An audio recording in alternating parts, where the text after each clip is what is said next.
if you aren't up to date with season 2 of the Akko anime, specifically last video, I did mention I do have some stories to share about my dating experience. Also, as I promised, Elden Ring in the background. Listen, I'm terrible at this game. I'm new, okay? I don't really understand the mechanics as well. And also keep in mind, I record hours upon hours of footage at once. So if you're giving me advice in the comments, it doesn't mean next video you'll see the advice being like, don't take it like I'm ignoring you either. Anyway, so the disaster date I wanted to talk about originally, I'm going to push it to later. This one just happened. Like, I was literally on the phone with her for like 25 minutes, 30 minutes before I'm recording this. She's yelling at me the whole time saying that she hates me. She says I'm the worst person on the planet. She said I'm worse than the person who shot her, apparently. Yes, this girl got shot by someone. Okay. And she said I'm worse than all her past traumas. This girl is psychotic. But hey, I can't complain. I said I like crazy girls, but I'll get to that phone call later and how that all happened. You'll see how this all happened, right? So 4 days ago, 4 or 5 days ago, it's like 2 a.m. Okay, 5 days ago. Yeah, 5 days ago, I matched with this girl on Hinge and we connected instantly. We were both talking about spirituality, metaphysics, occult stuff. It felt good that I could like bond with someone who also read similar books and content as myself. So after we geeked out and nerded out together, I told her what kind of relationship dynamic I'm looking for. I said this a million times in videos. I like women who are controlling, possessive, and even obsessive. And she was like, that's exactly what I am. And how I want to be. So she's giving me the green light. Like, hey, Audrey, I'm exactly as toxic as you like. And you're into that spirituality stuff too. So I was like, oh yeah. It looks like I hit the lottery. Somebody who I can have intellectual conversations with and have a romantic dynamic with. Okay, so the same night we matched on Hinge at maybe like 5 p.m. or so. We agreed to go to the bar at 10 p.m. Just 5 hours after we met. So we're moving fast. And I drive out, right? It was about an hour long to go see her. Now, she arrived earlier than me. I showed up about 15 minutes late. So boom, I get out the car first. Then she gets out the car. Man, when I was walking towards her, I think I got catfished. She looks nothing like her photos. Well, maybe 15% of her photos. That's like, I could tell it's her, but it's not her. You get what I mean? Also, she dresses like a tomboy. And there's nothing wrong with that, but I didn't expect that from the pictures, at least. You know, like it just, all of a sudden your whole style changed too. And I never dated somebody who was a tomboy dresser. So I was like, all right, whatever, let's get this date going, right? And it went well. I think we were both nervous, so we didn't really eat that much, despite saying that we're hungry. I was hungry. I just couldn't eat because I'm nervous. You know what I'm saying? Anxiety. And we drank a little as well. Everything was fine. I was just thrown off because she just doesn't look like her pictures still. Like maybe she took these pictures like 10 years ago or something. So anyway, after the bar, I brought her to my car and we sat and we basically talked from like, it was like 11 p.m. to like 2:30 a.m. She was smoking weed in my car. Usually I would not be okay with that, but hey, first date, I'll let it slide, all right? Let me just be nice, right? So the date ended. She was tired. I had to go to the gym soon. Yeah, I don't know if you guys remember, I go to the gym at like 5 o'clock in the morning because people don't goof around that early. They don't spend 30 minutes on the machine to play on their phones, okay? People gotta go work, you know? So I got home. It was about 3:30 a.m. She sent me some nice messages. I sent some back. And hey, you know what? Despite the pictures and everything, I genuinely like her. I did notice some things that were sort of, I wouldn't say red flags, but they were insecurities, which were completely fine to me and tolerant for me, right? She doesn't like her body at all, which is fine. Like, fine, if that's how you, listen, I think it's beautiful. But I could tell it's a serious issue because she's tattooed from like her shoulders down to her feet. Both of her legs are filled with tattoos. Her arms too, and her hands. I also noticed her head has tattoos, like her actual scalp, but I couldn't see it because she grew out her hair. I just saw something like towards her sideburn area, you know what I'm saying? But later I found out from her that she actually used to have a shaved head and her whole head is tattooed. She also doesn't like her voice as well, which is very groggy and kind of manly because she used to smoke cigarettes for like 17 years. She doesn't smoke anymore besides weed. But all of this is okay to me. Hey, nobody's perfect. You know what I'm saying? Everyone has a past. Man, it's okay. It's okay. I'm not I'm aware of stuff, but it doesn't mean I'm going to like pass the judgment. I may have judgment. I'm not going to pass it to you though. Now, even though we were in the car for like, I guess like 3 hours or so, right? We didn't have sex. I didn't get sloppy toppy, nothing. We didn't do nothing like that. And I'll tell you exactly why. First of all, as I said, I've been on multiple dates. I've been going on multiple dates. I'm not interested in sleeping around. Why? Because I don't know these girls. Also, it's dirty to me. And I don't feel like getting tested every week or so. Before I started going on this dating adventure, I got tested. I have no STDs or STIs, whatever. I'm clean. And I like to keep it that way. But also, she was telling me in the car, we were talking about sex, right? And she says that she doesn't want to have sex until 1 month after we're dating. And I said, fair enough. I don't care. We could do that. I agree. So the next day, after this date, right, we were texting so much. We called later that day. Everything was fine, right? Then Wednesday happened. Wednesday came, right? A few days before I'm recording this video. And I'm on the phone with her.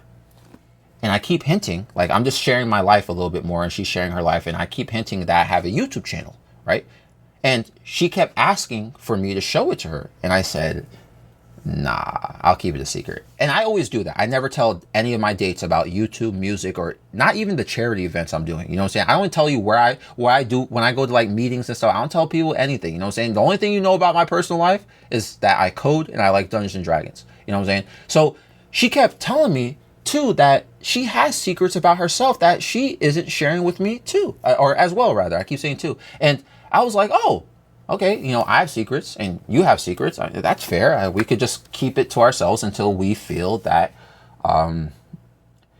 if we decide to commit to each other and it goes well, we can share these details later. But here's my only thing about this. If these secrets that you have, as long as it doesn't hurt me or other people, I'm completely fine with it. But if this thing does hurt me or other people, I would like for you to share it with me. Like, now or early. And she didn't say anything. So the conversation shifted and I ended up telling her something that I've openly shared on this channel, but I told her I don't like whores. I have this irrational hatred for thoughts. I don't like OnlyFans girls. I don't like Twitter thoughts. I don't like Reddit thoughts. I don't like TikTok and Instagram thoughts. I just don't like you. Even if I don't know you, you can be the nicest person ever. I just don't like you. And it's irrational. I know it's unfair. It's unfair for me to feel that way. I don't know where it's rooted from. I just can't explain it logically. Maybe there's some unresolved issue from my past that makes me feel this way. Whatever. Simply put, I don't like promiscuous people. And during this conversation, when I was telling her that, she kept freezing up. She was getting silent. And I felt like, man, maybe I'm coming off too strong, right? I say I hate whores. Like I'm coming off like a hatred. Like I don't want to, maybe it's too strong. And I don't know. And then she said something about what I just said made her feel bad or something. Or something was wrong. And then she mentioned again about her secrets. And I was like, well, listen, if whatever the secret is, why won't you share it? You said whatever I just said hurt you. I mean, just tell me. And she said, well, if I tell you my secrets, you're probably going to leave. And once she said that, I was like, oh, I'm thinking in my head, don't tell me this girl got an OnlyFans or she's on some website spreading her cheeks open. Oh no. I really like her too. Don't tell me she's one of those people. You know what I'm saying? I said to myself internally as well, you know what? Whatever she's going to tell me right now, I need to push my irrationality and my hatred to the side and approach with an understanding, loving, and open mind. So I asked her, what's the secret? I'm willing to listen.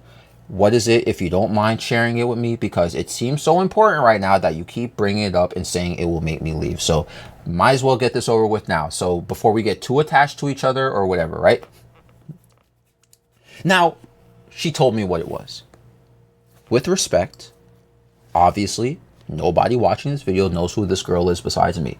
There are many women out there who are tatted up just like her. So don't be like, wow, Aku, she trusted you with her deepest secret and you let it out on YouTube.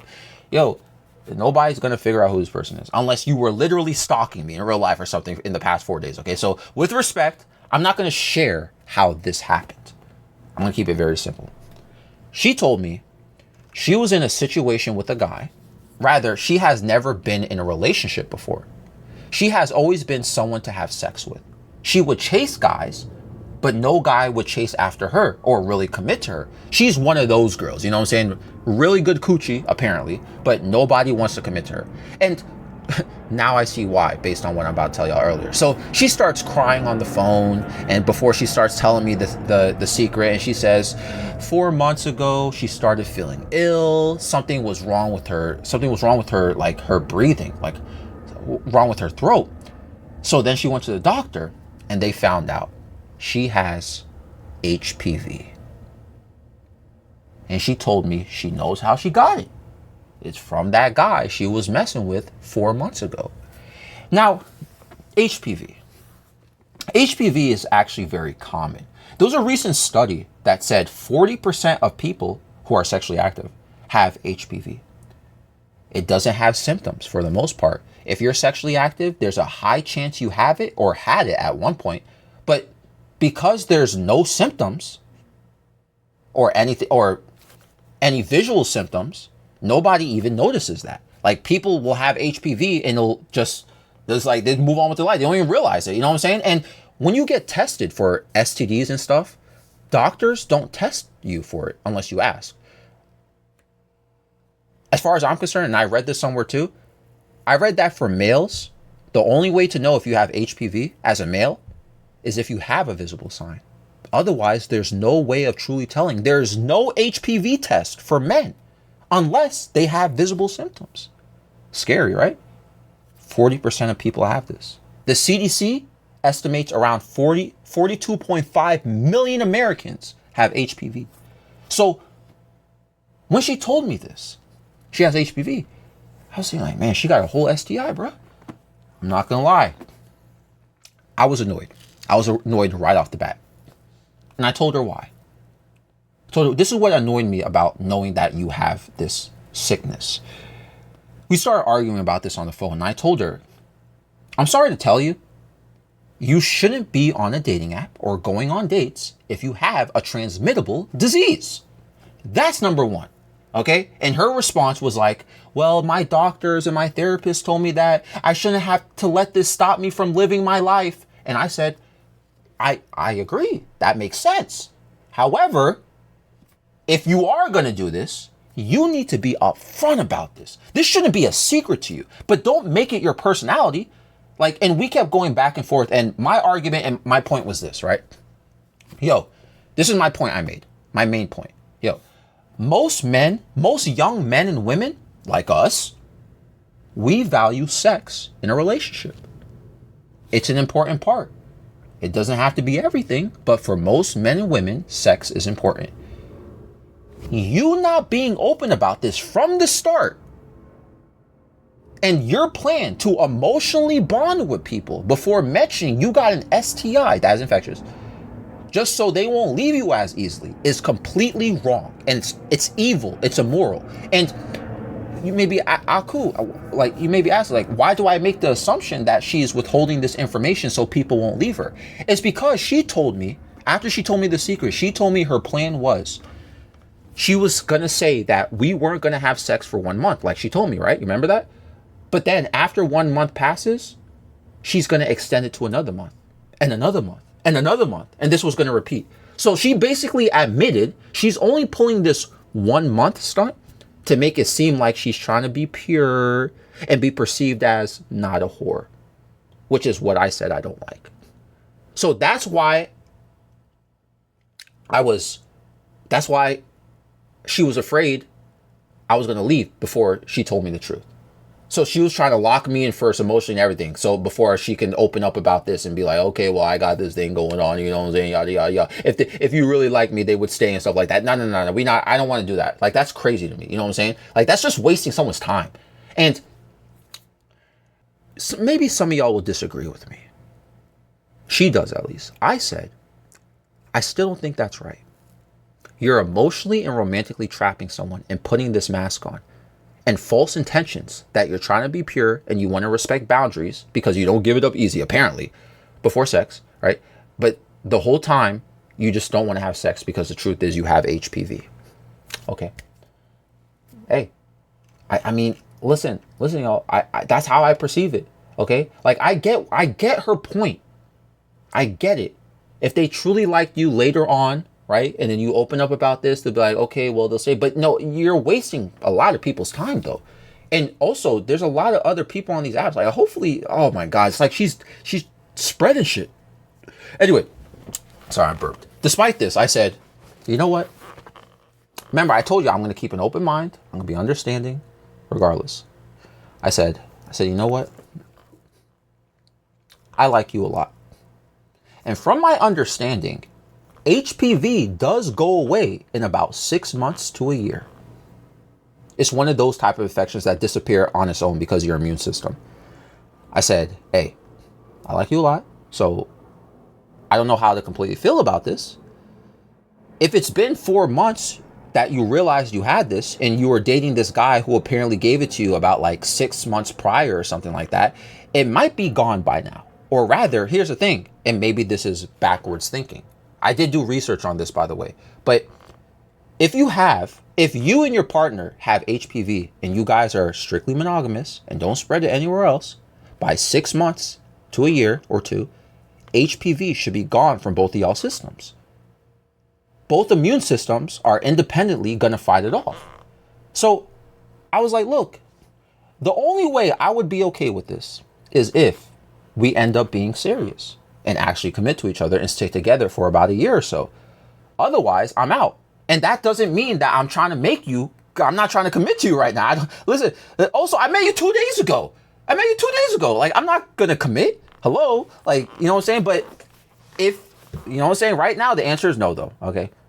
I'm not having sex with you or doing anything too intimate. Rather, we were supposed to meet the same night we had this phone call. And this is Wednesday. And because of this conversation, it was so impactful, I guess. We never really figured out what we were going to do. We never really made plans. We said we were going to meet Wednesday night. We just didn't make plans. And I said, you know what? I'll see you again. But just so you know, kind of run on thin ice here. I really, really, really like you as a person. I feel very compatible with you. But, so we agreed to meet again, like I said, the same night after the phone call. So the same night, this Wednesday night, I had to go to a meeting that night, right? A business meeting. And it was about 20 minutes away from her house. So I was like, all right, might as well go to the meeting. And then, I'll just go to her house. It's only 20 minutes away. Like, it seems like this will work out, right? Whatever. So I said I'll go see her after. So while I was at the meeting, she started texting me saying crazy stuff. First of all, she called me on the phone while I was in a business meeting. I told her not to do that. Lucky my phone was on vibrate. I didn't even pick up the phone. Like, if I'm working or doing business, don't hit up my phone. That's a boundary of mine. Don't get in the way. She did it anyway, though. And then I read her text, and she's like, she's having a panic attack right now. She just found out some news. And while I was in the business meeting, she went to a specialist, and I guess a cardiologist and a physical therapist or something like that, right? And they found out she had, I can't say this right. I'll just show it on the screen as I pronounce it. Vertebral artery insufficiency and vestibular insufficiency. Hopefully I said those things correctly. But just to summarize, her blood flow is like messed up in her body. Like, it's hard for blood to like get to her head or something like that. And her balance is like all messed up. Like, she's dizzy all the time, and her coordination is like, and her orientation is off. And she was saying she had these issues when I first met her too. So I guess we found out what was causing those issues to begin with. And she was texting me saying that she just found this out and she almost fell and busted her head on the kitchen floor. She's very dizzy right now. She feels terrible. And I'm like, Jesus, like, okay, all right. Like, this sounds like you're in danger. Like, something's crazy. Like, you're having an emergency, and I'll come over to support you. Now, mind you, we're in a little bit of a weird place because she just admitted she has an STI, but I'm not thinking about that. I'm thinking now I got to go to her house because she's literally has a medical emergency. I'm trying to help her. So After the meeting, I show up to her place, right? She's on the couch. She's disoriented. And she says that she's seeing black dots in her vision. She said the physical therapist with the cardiologist, they basically shook her around or something like that. I don't know what this is or something like that to figure out what's really wrong with her. And it was really messing her up. And she said that she's having so much trouble that she can't even cook right now. And she's starving. So I said, all right, let me go get you some food. What you feeling? But here's the issue. It's 10 p.m. Nothing is open. And she doesn't want fast food. And hey, technically this isn't fast food, but the only thing open was Chipotle nearby. Okay. So I let her pick out what she wanted from like the DoorDash app, right? I ordered it and I left her house and drove like 20 minutes back and forth to pick up food for her because I'm worried for her and I care. When I came back, first thing she says, she starts complaining about her friend not giving her money, not giving her sympathy. Sorry, why do I think money? Not giving her sympathy for her problems. She's like, she's like, oh my God, when people start, it's crazy because I hate when people always do this thing where I'm talking about my problems and they make it about them. I was like, all right, well, I don't really know who you're talking to on the phone, your friend there, but like, anyway, look, I don't pay it no mind, okay? I gave her the Chipotle bowl and I let her sit and I sat on the couch and she sat at the kitchen table and we're just talking about random things at this point while she's eating and stuff like that. And as I'm sitting on the couch and talking to her, I'm just observing her living space, right? There's a bunch of art all over the walls, right? Paintings and everything. And all these images that she has, these portraits and so forth, they're very dark. And I would say categorized as demonic. But I'm not scared or anything. I like whatever. Like I use those pictures to open up conversations. I know what these symbols are and stuff like that. I could tell she's really into dark things like magic or occult stuff, dark spiritual stuff. Like she loves the Baphomet symbolism and so forth. Whatever, right? So after she ate, this is where it all got bad. I'm gonna help you guys try to visualize this in your head so you guys understand what's going on here. I'm sitting on the couch right now, right? I'm sitting up on the couch. She sits next to me on the couch and lays on my lap.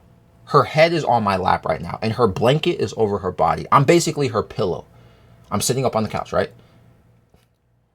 I have my clothes on and everything. So when she lays on my lap, I put my hand on her cheek to caress her. Hey, she had a very rough day. She just found out she has 2 life-threatening conditions. And she was crying so much on the phone because she can't function. And she was crying a lot on the phone earlier during the day with me because she was afraid I was going to leave because she has HPV. So while she's laying on my lap and I continue to caress her cheek, I tell her that everything is going to be okay. She's beautiful. I'm here for her. Yada, yada. So while I'm doing this, she moves my hand that's on her cheek towards her neck. And she moves my fingers so my fingers wrap around her neck. And listen, I know what she's doing. She wants to play. She wants me to play with her. And we had this conversation, her and I on the phone. She likes very rough and aggressive type of, you know what I'm saying? So she's inviting me to choke her and fool around with her right now. So as she requested, I start choking her and she's staring at me. She starts literally playing with herself under the blanket. Something about me choking her like crazy is making her do this. And then lightly slap her, which she asked me to do on the phone numerous times. She says, she even told me in person, she likes to be slapped. She likes to be choked and slapped. Okay, so listen, hey, well, now you're getting choked and now I'm slapping you playfully. And she freaks out. She freaks out once I slap her. 3 times. It was the 3rd time I slapped her. She freaks out. She sits up like Amelia. She pushes herself off of me and starts yelling at me. And she's like, oh my God, you don't listen. I told you I have these insufficiencies with my blood flow and my brain. And I'm bamboozled. You wanted me to choke you. You put my hand on your neck, asked me to choke you, and you're touching yourself. You're getting off to it while I'm doing it. And then you tell me numerous times you want to be slapped around? I didn't even slap her hard either. I gave her a tap on the cheek. She's like, I'm seeing black dots again. I told you don't slap me. What? Dragging? Bro, you told me you want me to choke you and slap you. Now you're mad because you asked and invited me to do something despite knowing you have a condition that is active right now. I just did what you wanted me to do, okay? And you know what? Regardless, okay, you feel that way? I'm going to apologize anyway. I said sorry to her like 3 times, okay? And she just kept rambling, saying, I don't care about her. Everything I'm doing is out of a selfish desire. She doesn't feel in control. Yo, something in my head, I felt like this isn't right. Something bad's about to happen. I stand up and I'm about to walk out and leave. I'm telling her, like, yeah, I'm just about to walk out and leave. And she's on the couch. Her arms are folded. She's mad right now. She's like, it's bratty. It's like, don't fit. So, listen, you telling me I'm selfish? You don't feel in control? Excuse me. I drove over to your house immediately after my meeting, even though I was invited by them to hang out and network. So I missed out on some networking. I missed out on some money. I drove straight to your house because you made it assume you had a medical emergency, which you did. I left your house, drove 20 minutes to pick up Chipotle, which I paid for, in the hood, okay? I felt like I was going to get shot, okay? I drove 20 minutes back to your place because you felt really sick. I let you eat. I stay around. I talk with you. All these symbolisms that you have on your wall, like the Baphomet and all this stuff, like I could talk to you so you don't feel alone, because, you know, I'm not going to push you away. I get it. I want you to feel like I understand what you like, what you believe in and stuff like that. Just letting you know what I'm saying? I'm comforting you, doing exactly what you wanted me to do. And before all of this, I'm still supporting you and being nice to you and caring for you and even almost giving you a chance, still talking to you despite having a sexually transmitted infection, which I felt like you tried to manipulate me to not know about. But I don't care. Interesting. I'm selfish? Interesting. So while I'm standing up, I say, I should just leave. Because clearly you're complaining about everything. That I don't care about you. Objectively incorrect, but she demands that I sit back down on the couch because it was making her dizzy, which is very fair. Because I was standing up while I was at the door arguing with her. Her condition is serious. Like, she actually is getting dizzy seeing me stand up. So I'm telling her, listen, how can you say I don't care about you and everything I'm doing is selfish? Her logic is so backwards. She is just pessimistic as a human being. I don't understand. She thinks everything I'm doing is out of malicious intent. I'm sorry that I did exactly what you told me to do. I even sat down after you told me to sit down while I was trying to go to the door, while I was at the door. What are you even saying? But at the same time, I have compassion for her because, hey, listen, she had a rough day. She doesn't feel well. Just found out she has some life-threatening stuff. She already was going through it about the HPV thing. She's probably taking everything out on me right now. That's why she's just acting up. Fine. I can't take it too personal. And when I sat down, you know what's funny? This was crazy. When I sat back down after she told me to sit back down, which apparently she has no control yet. I sat down when she told me to sit down, okay? She got mad again because this is the next thing she started arguing about. She's like, did you bring extra clothes? I said, what? No, why would I bring extra clothes? And she says, well, do you not think? I just don't understand. Do you even think at all? If I'm inviting you over, I expected you to sleep over. What? Huh? I'm thinking, huh? Hello? I'm not spending the night with you after I found out you have HPV? I don't care. They say HPV only spreads through sexual contact. Okay? They say that. But if I'm laying in a bed with her, considering she's horny all the time to the point where she's having a life-threatening disease, condition or whatever, and then she's laying on me, wanting me to choke her and slap her. I mean, she's horny all the time. Listen, I don't feel safe, okay? I'm not going to lay in bed with her. You know, say like this, it's just disaster waiting to happen. You're mad. I came out of my business meeting and didn't have spare clothes to bring over for an unplanned sleepover, which you never told me that was going to happen, which I never agreed to. And it's funny, the night before this, I said, I think this is where it got misunderstood. the night before this, before I even found out she had an STI, I said I wouldn't mind sleeping over at her place. But now that I know that she has something, I didn't say I was going to do it tonight. I said we could hang out later tonight after my meeting, but like I didn't say I was sleeping over. I'm sorry, I'm just not going to risk it. Anyway, but apparently this girl who has no control, as she says, she doesn't feel like she had, we hung out until like 3:30 again, 3:30 a.m. again at her house.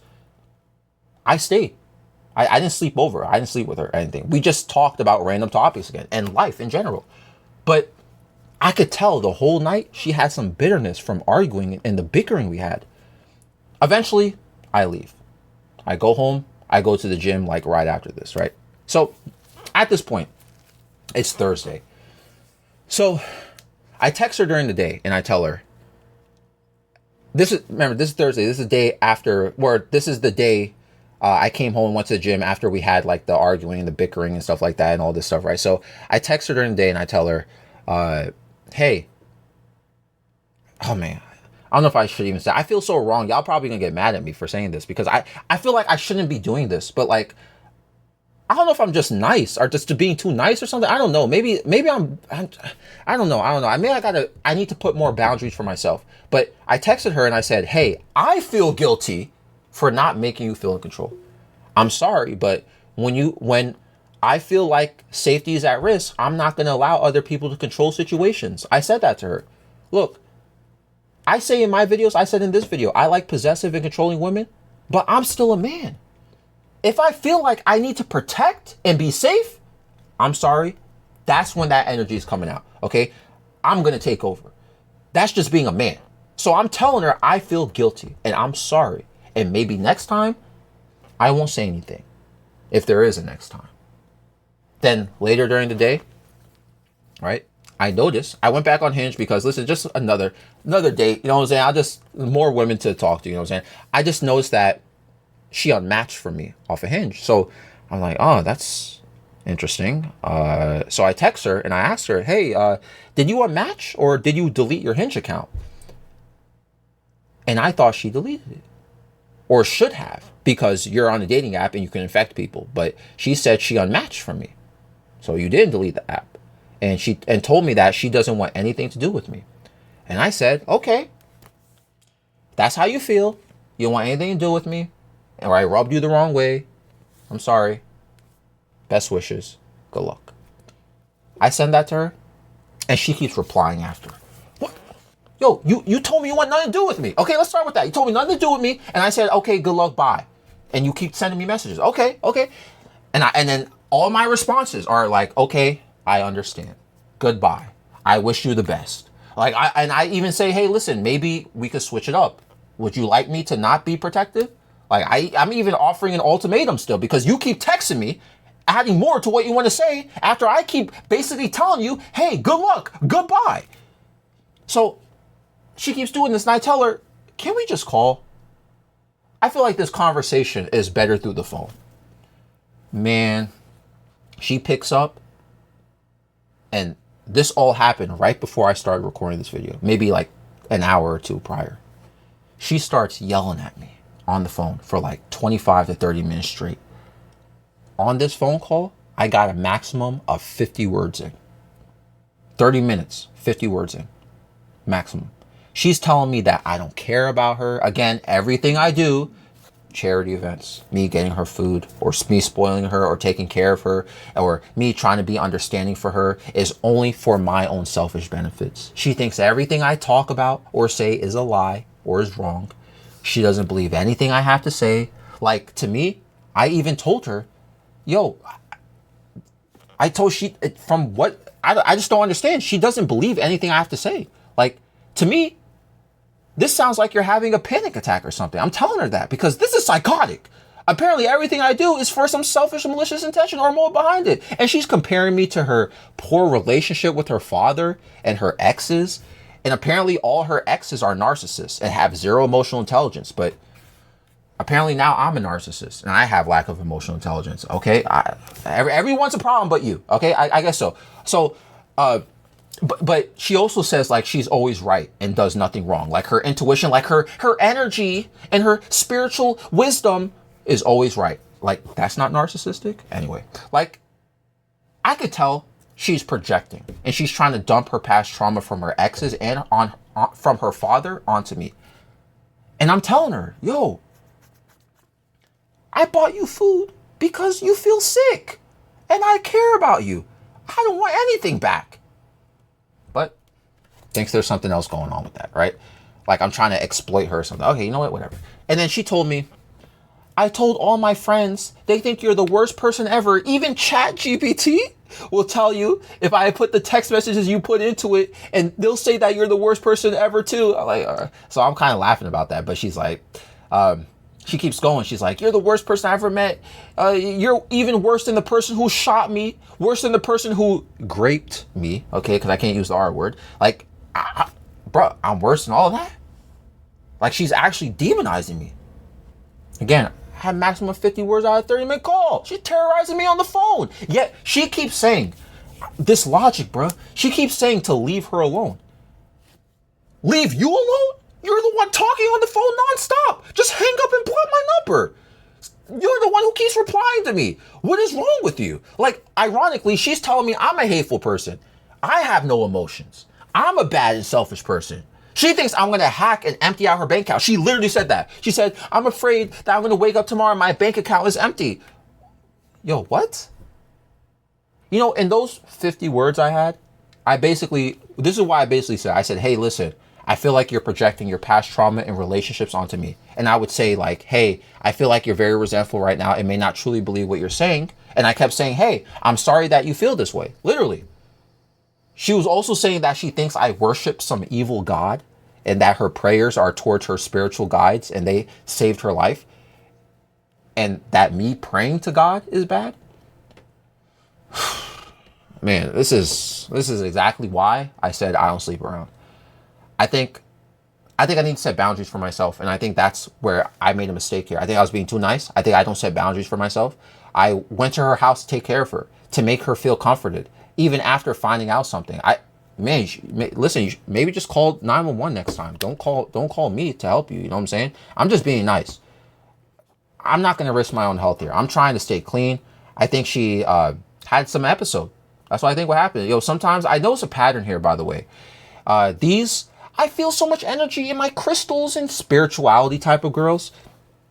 Man, they're literally psychotic, man. Like, I'm a crazy dude, but this is too crazy for me at this point. This is the third time I spoke to someone who was all into crystals and all that stuff, and they started having episodes like this.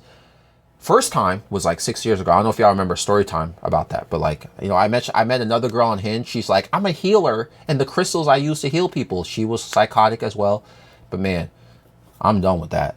No more crystals type of girls. You know what I'm saying? Hey, be safe out there, y'all. Let me know what y'all think. And out of fairness, again, I pick crazy girls, so I can't be mad at myself about the result. And I need to set boundaries for myself. It's just, wow. This episode is found on Spotify and YouTube. I'm out.